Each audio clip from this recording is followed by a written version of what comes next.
Their experiences are welcome. They're different. We're going to celebrate it. We're going to talk about it. If we don't know, we're going to learn from it.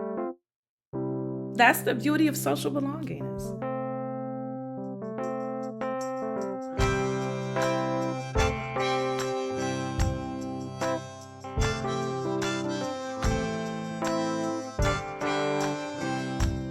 Welcome to Talking About Kids.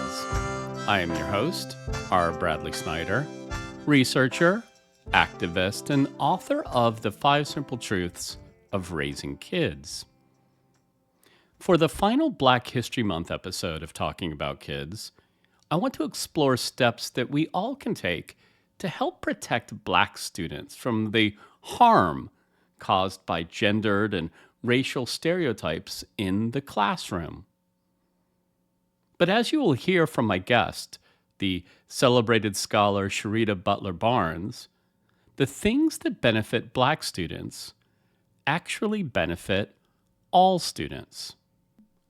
Sheretta is the Dean's Distinguished Professorial Scholar in the Brown School of Social Work at Washington University in St. Louis, where she also is the Principal Investigator for the Black Families, Racism, and Resilience Lab. I keep saying this, but influential researchers like Sheretta do not come on Talking About Kids to meet me. They come to get their research into the hands of those people who can put it to use.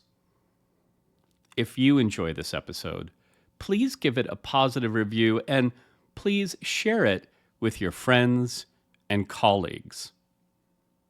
And now, the interview.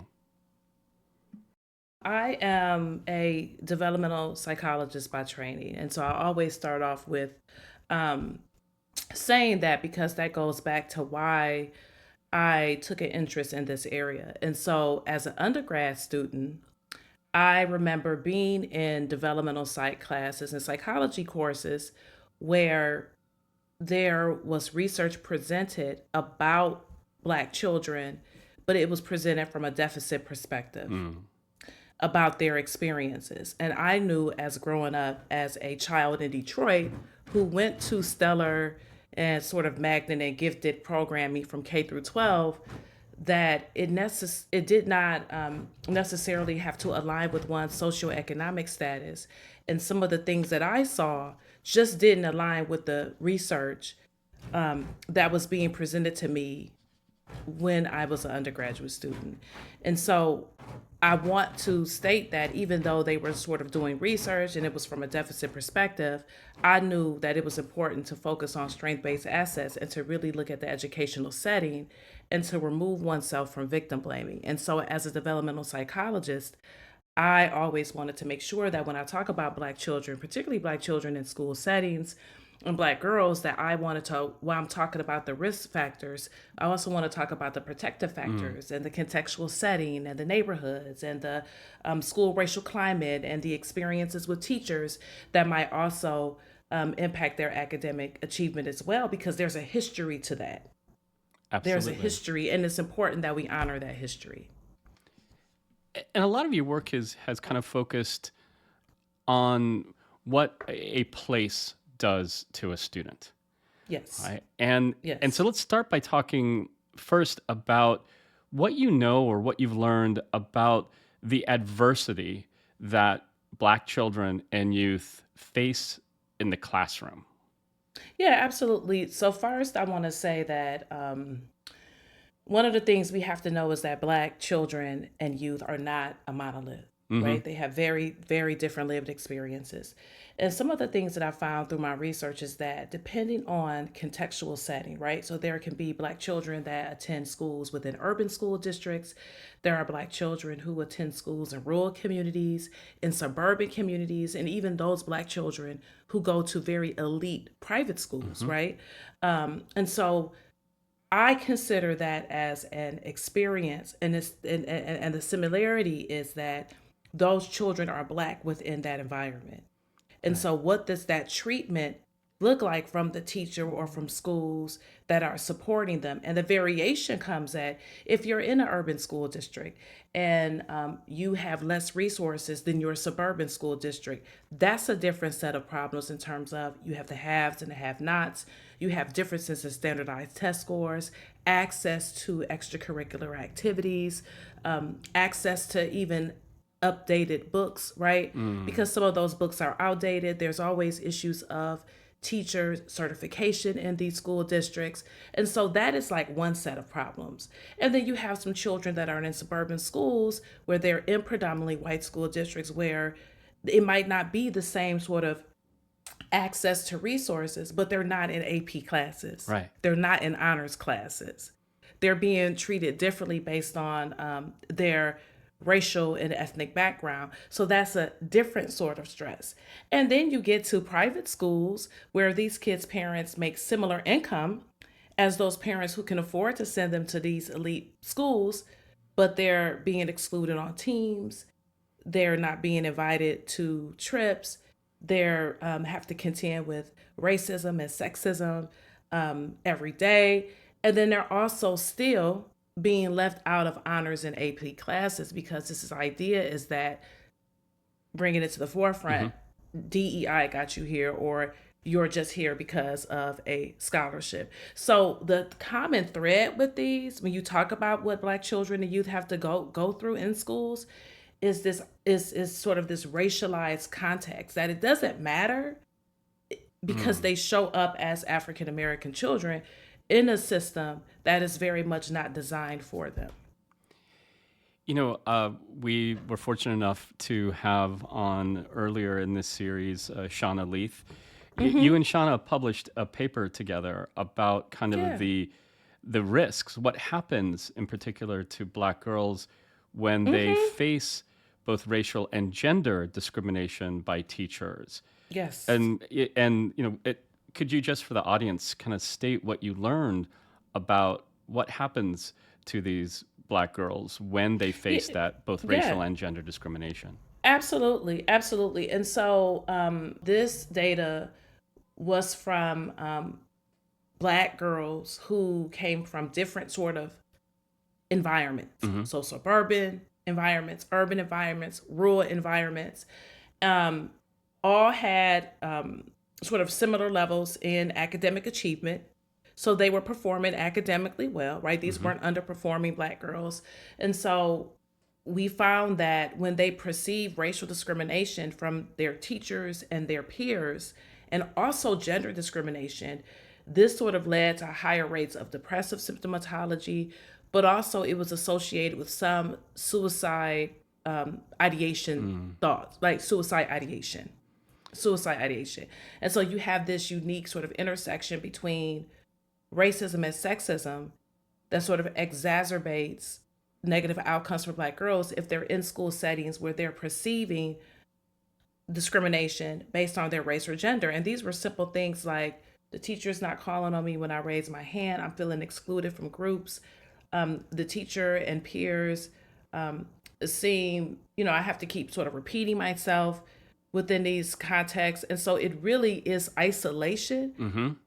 from peers and teachers when they perceive that. And this was across these different environments.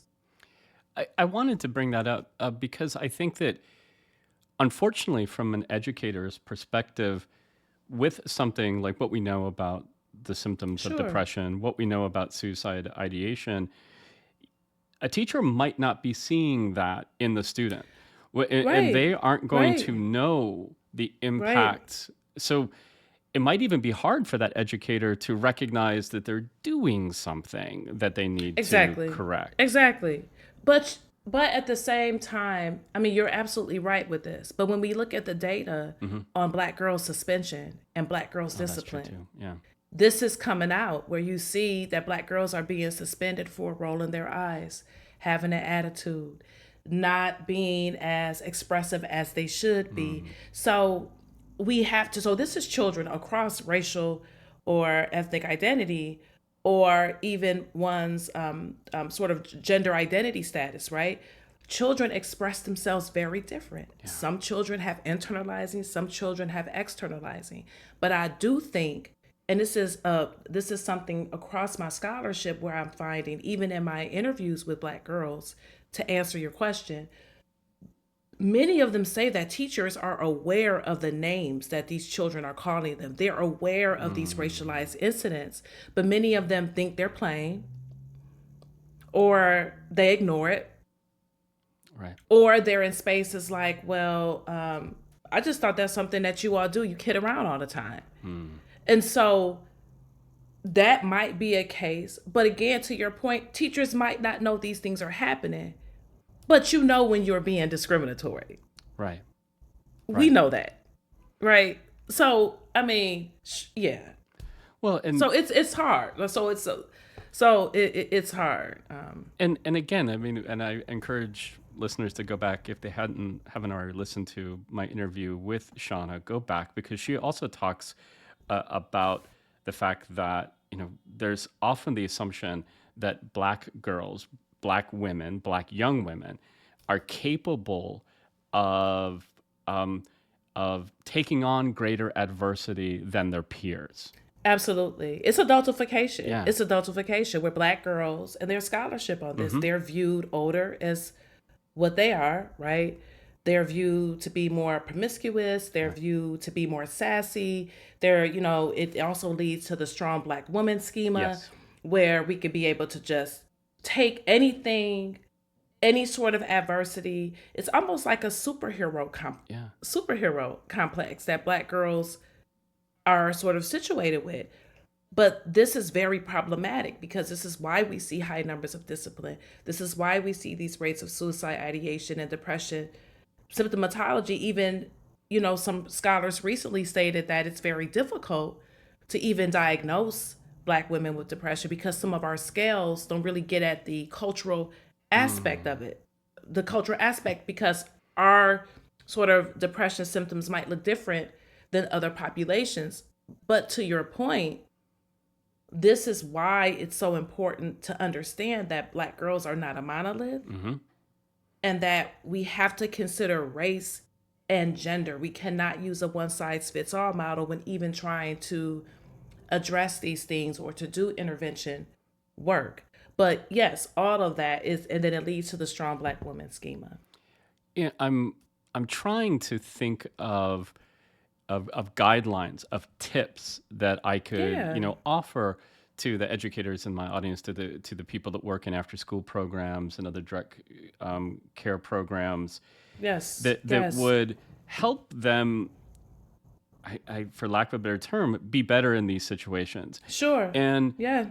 I have to imagine that there are some educators that think that they have a high regard for their Black female students. And Sure. that's why they think that they can take this extra adversity. This is why I think it's just teasing and those words aren't harmful Yeah, to but it's them. also socialization. Yeah. I mean, it's also socialization. So I think when I think of when I'm, giving talks and Hmm. when I'm at school districts and talking to folks, I think about, and they ask, well, what can we do? Right.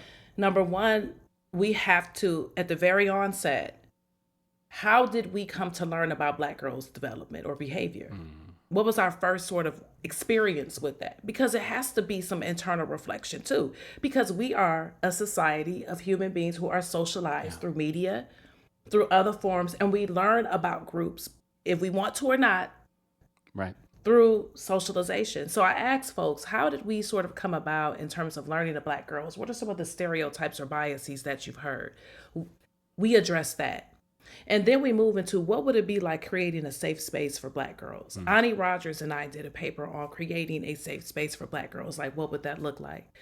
Led by Black girls, having folks that wanted to actually lead the group, sort of be a supervisor, sort of peer mentor, but letting them lead, Mm. allowing them to talk about sort of their experiences and developing relevant programming around that. So I talk a lot about centering youth voice, right? And Yeah, so there's the absolutely. part where Black children and Black girls can lead in terms of creating their space in after school programming or out of school programming, having a counselor or an advocate or an ally for them within the school space, but then also having teachers do the work. Hmm. Because we are, as a society, socialized around sort of behaviors and attitudes of groups. And sometimes we unknowingly take these things in and, okay, well, this is what I know, this is what I think.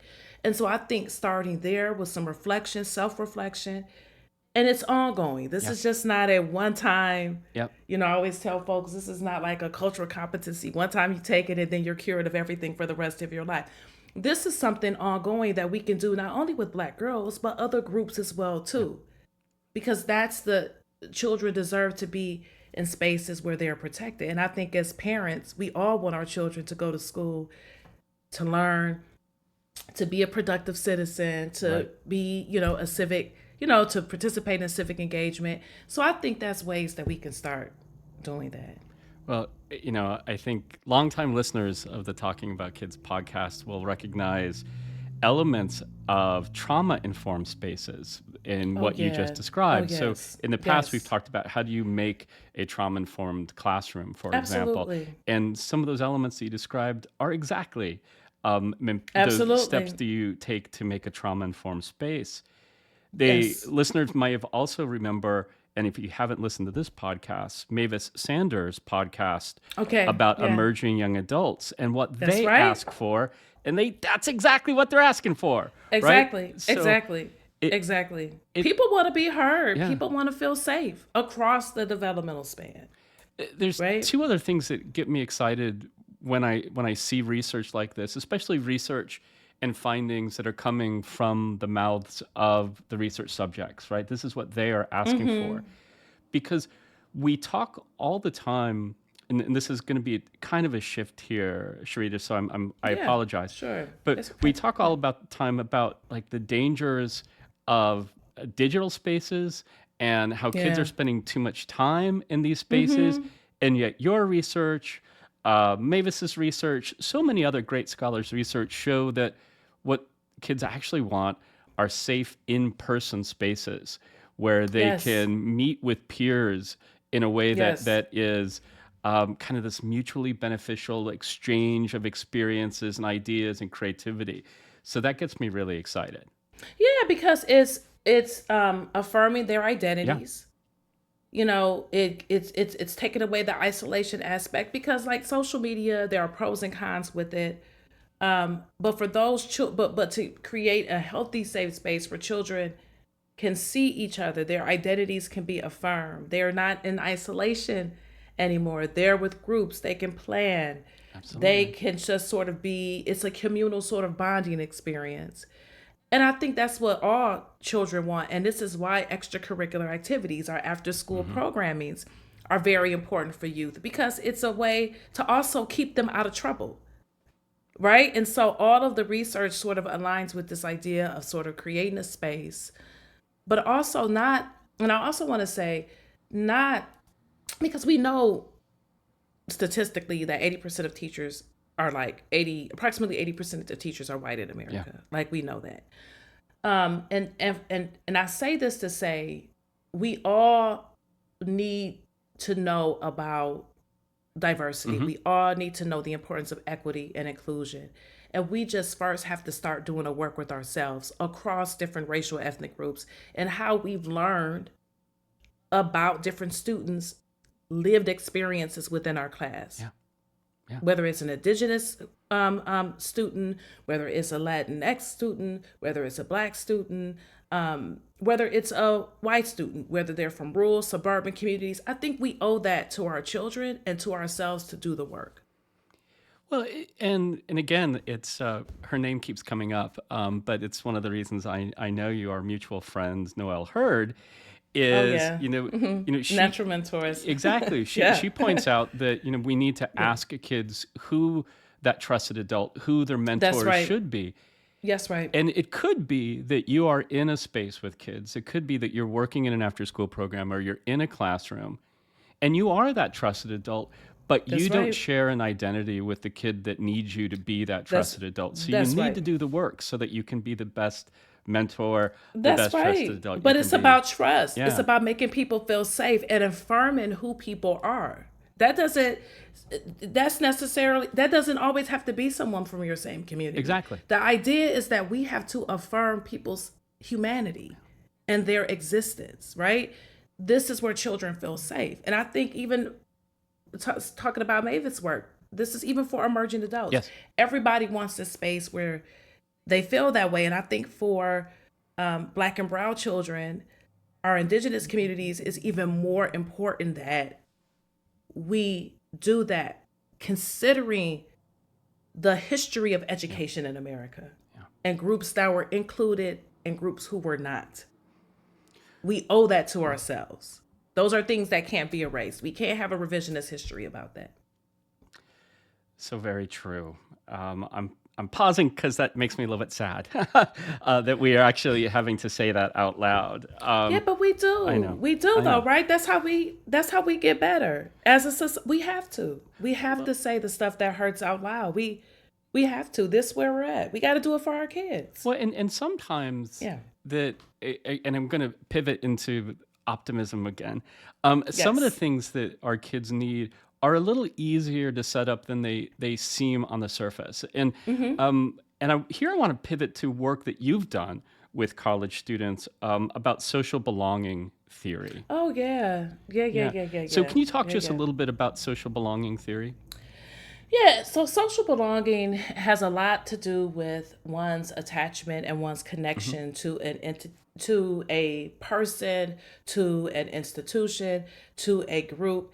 And it's just the idea that you can show up as your authentic Hmm. self in this space and that you are affirmed, whether it's through multiple identities, one's socioeconomic status, their background. They know that this institution or this group or this person sort of supports them. And so attachment is very much a part of that because you want to go to a space where you're Hmm. secure, where if you make mistakes, you aren't sort of Right. ostracized by that. You want to be in a space that is affirming and you want to be in a space where you can grow, Right. right? Then you want to be in a space where you're not tokenized. You want to be in a space where there is not pressure.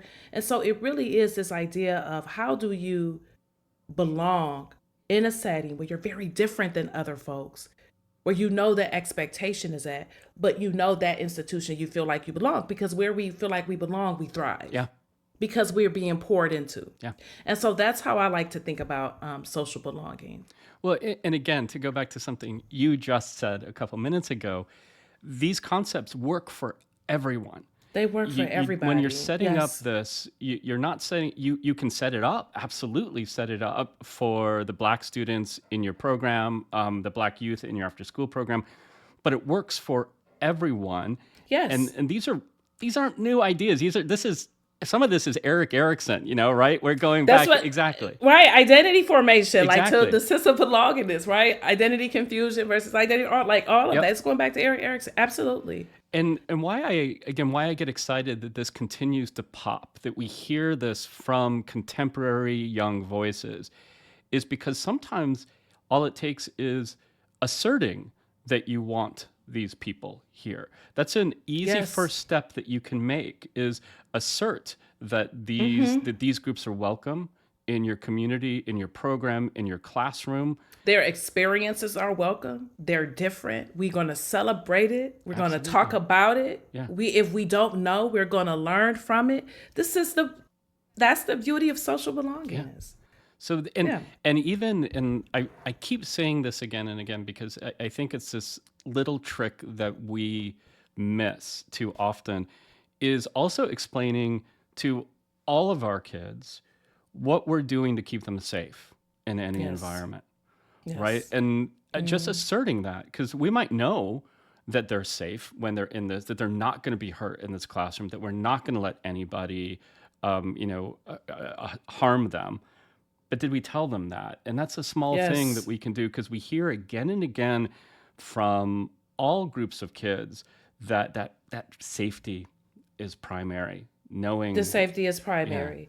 Yeah. And I even, and another branch of my scholarship that sort of aligns with that a bit is this idea of for Black children racial Mm-hmm. socialization, the preparation, Yeah. the conversations that one has, I think is particularly important as well too, because that also gets at the preparedness, the potential biasness, the pride, Yeah. and all of those sort of messages, and being confident and skillful in talking about it. Stop.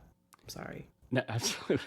Um, and again, so I encourage listeners to go back and to listen to our episode that we just did on racial And socialization. racial socialization, So yeah, absolutely. because it's wonderful, and it's something that everybody can learn, even if what they are trying to help understand, even if the Yes. child that they're trying to help understand these issues uh, doesn't share their history or their experience. Yeah, but I also want to say, can I just say one more Yeah, thing about racial socialization? It's not only for Black folks. right. Latinx parents do it, white American parents do it, indigenous parents do it. It's just about being who you are and being also aware of some of the trials and tribulations that you might go through. But it's we also sort of communicate messages around, protective mechanisms, coping mechanisms, and so all of those things are important. And Yes. again, if you're looking for that episode, that's with Rihanna Elise Anderson. And Yes, yes, I know so her too. exactly, exactly. One of my favorite scholars. Absolutely. So when you're in the field, and your Yeah. research brings you into the field a lot, what are some of the obstacles that you see, in particular, educators either facing or expressing, that are preventing Yeah. them from really fully embracing or accomplishing what we're asking them to do? Well, before I'm trying to be apolitical, but I Mm, also want to be authentic to the space that I'm mm-hmm, in, as well too. So before, um, like in the past, I can say at least around like 6 years ago with me doing the scholarship, because I've been doing it for some time. Around 6 years, 5 to 6 years ago, being in schools, there was this idea of teachers sort of not having the time mm, really to do it, or like the resources to do it. Um, and so that was like the primary reason. And so if we come in as scholars, really using a community sort of based approach to our research and sort of bring them to the table and help them in within that setting, we can be able so they can be successful as well too, right? In mm, terms of some of the barriers that they have. And this is just teacher day-to-day sort of interactions with students, and it also differ by school district, right? Some teachers are dealing with a large student classroom mm-hmm. within an urban district, and that looks very different than those in suburban schools. And so I would always make sure that I'm sort of listening and hearing them, and then also sort of operating with them. So if it was a time working with them as well too, and so if it was a time that wasn't really good for them, or a program that they had questions about, or maybe a survey that they weren't too sure about, I always sort of brought them to the table. So that Okay. was a hesitancy as well too, right? It was just the timing. Now in Missouri, it's very different. Mm, Teachers are afraid to have and engage in certain conversations because of laws. mm-hmm, We have book banning. mm-hmm. Right now, we're contending with, in one school district here, 330 books have been removed from one school district. You have teachers wanting to be able to share the literature of folks across the spectrum. They're not able to do that. And so right now, it's very different with me trying to go in and do the work that I Yeah. do in this sort of political climate. So not only are we adding on the support and the resources that teachers didn't sort of have in the past, but now they're being censored. And that's a whole different sort of issue to deal with. And so I am being supportive of them and doing what I can do in terms of districts who allow me to do that work. And so Yeah. it's a bit different now. But again, I speak for the state of Missouri because I'm here. It is just shameful, because we know, kind of in the history of great Americans, there is a constant of books exposing these great Americans to ideas That's that it. shaped who they were. You know, Yes, and we learn. yes, And we learn. and we learn about other Yes. people and other experiences, and And so, yeah, this being afraid of information, being Yes. afraid of letting kids, experience the inner workings, the inner life of another person through literature. I don't understand it. I really Yeah. don't read it. So It's we have a bill that was passed here. yeah, Missouri Bill Senate is 775. Yeah. So it was passed in August of 2022, and the books have yeah. come down. So yeah. Is Yep. do you ever encounter educators that because they don't share the experience of some of the kids in their classroom, um, feel that they don't have a right to engage in issues that might affect them. Well, I haven't. I think those. So my experience, I Hmm. used to give social emotional learning training to an entire school district here years ago. Hmm. And and this was a predominantly white school district. And so some of the issues that I did come across were those teachers who were teaching social studies. Yeah. And I don't think it was what was expressed to me at the time was that they did not feel comfortable talking about certain historical issues Right.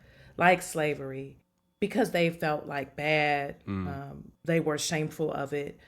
And so will work with them and let people know this is history. Right. We don't talk about it, who else is going to talk about it? And we learn from it. So there was some hesitancy in terms of how to talk about it, how not to make a child feel bad in the classroom. But I think to your question, I never had someone say sort of outright to me, it doesn't impact me, so I'm not talking Mm. about it. Right. I think they just didn't do it. Right. Right. But I think those that sort of struggled more with how am I going to deliver this content? I'm shameful of it. I don't want to make the child feel bad in the classroom. Those were the teachers that sort of sought assistance from me versus Okay. the others. Yeah. Yeah. I have heard from white-bodied individuals that they were perceiving a mixed message on some issues around teaching about other histories or exploring other identities and other perspectives.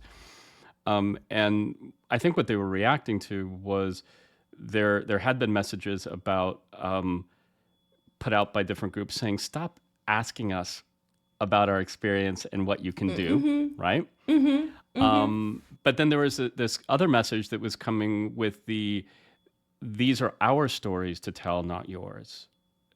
So two things. Well, I'm gonna say something that might be controversial. Look, I don't know. Sharita, Okay. I just kind of put it all out there. So, Okay, like, that's what I'm saying.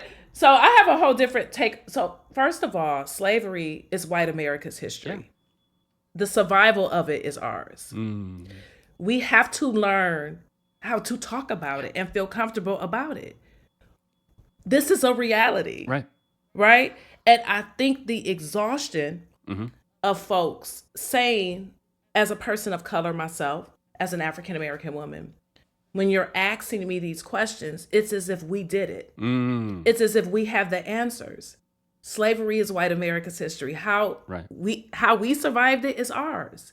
And so I find that you can't ignore it. Right. It's not going to go away. You can't ask us what to do Yeah. without doing the work yourself. Yeah.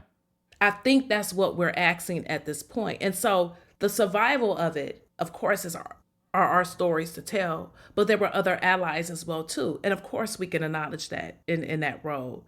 But I think sort of the atrocities of slavery in history, white Americans have to sit with that. We have to. We can't ignore it. It's Right. not going to go away. You have to sit with that, do the work, and then we can sort of build, I think. Well, And I think this is why right. folks are feeling a little exhausted, but people of color. Yeah. Well, look. And again, I will say that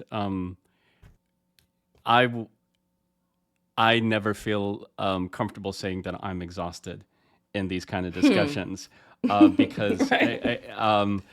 because I can't put myself in somebody else's shoes, but I have to imagine there are people who are far more exhausted by this issue than I am Yes. as a white-bodied Yes. male.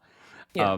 That being said, we have, and again, we did an episode on this where we talked about the damage that white fragility is causing. In particular, there was some really good Mm-hmm. research done about how where white fragility has been allowed to kind of dictate school culture, you see rises in Yes. all kinds of bullying and victimization. Yes. Because Mm-hmm.